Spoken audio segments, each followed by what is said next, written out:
Okay, let's talk about gratitude. We hear about it all the time, right? It's this incredibly powerful tool for well-being.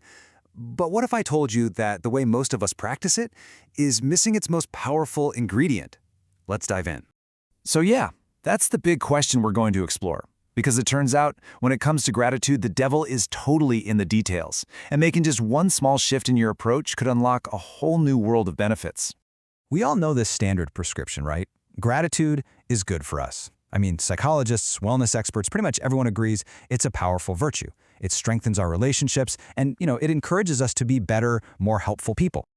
At its very core, gratitude is like social glue. It's this feeling that reinforces our connections with others. It tells us that we're seen, that we're valued, and that we belong.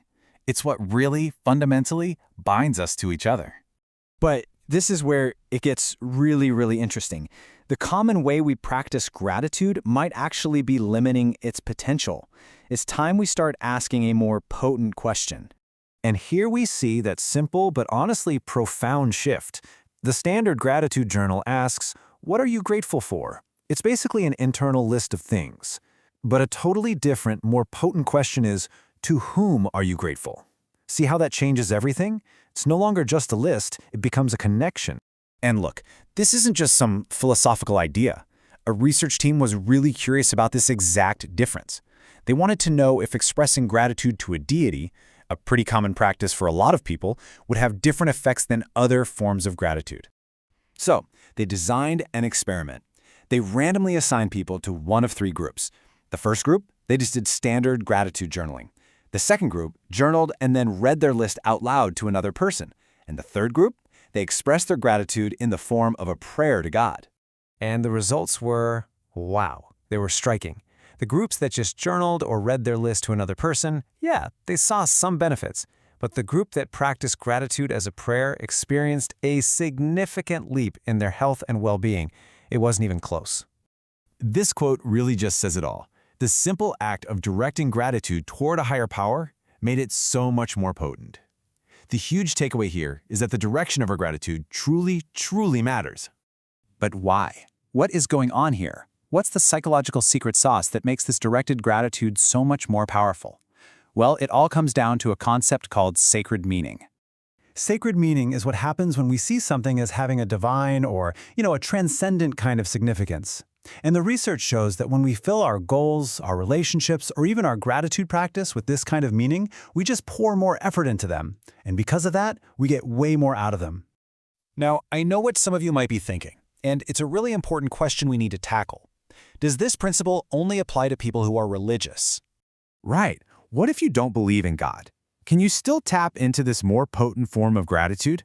And the answer is absolutely yes.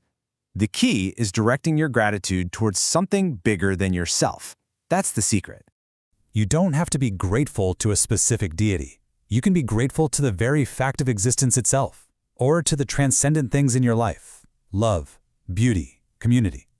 For so many people, a really powerful target for this gratitude is nature. This quote just captures the idea perfectly. You see a breathtaking sunset, and there isn't a specific person who made it for you, right? But you can still feel this profound sense of thanks. You can direct that gratitude outwards to something beyond yourself, and you can still experience that same powerful connection. And this isn't just some nice self-help trick. This practice has profound implications for one of the most pressing issues of our time: loneliness. And this is not a small problem. We are facing what the U.S. Surgeon General has officially called an epidemic of loneliness and isolation. People feel disconnected, and it has serious, serious consequences for our mental and physical health. This is where this relational gratitude becomes such a powerful antidote. By shifting from what to whom, we're actively recognizing that we aren't alone. We're recipients of goodness from other people, from nature, from life itself. It lets us see we're part of something bigger. And man, that feels a lot less lonely. So this brings us right back to the central question, but now let's frame it as a personal challenge. It's not just about what you're thankful for. The real question is, who or what will you direct that powerful feeling towards today?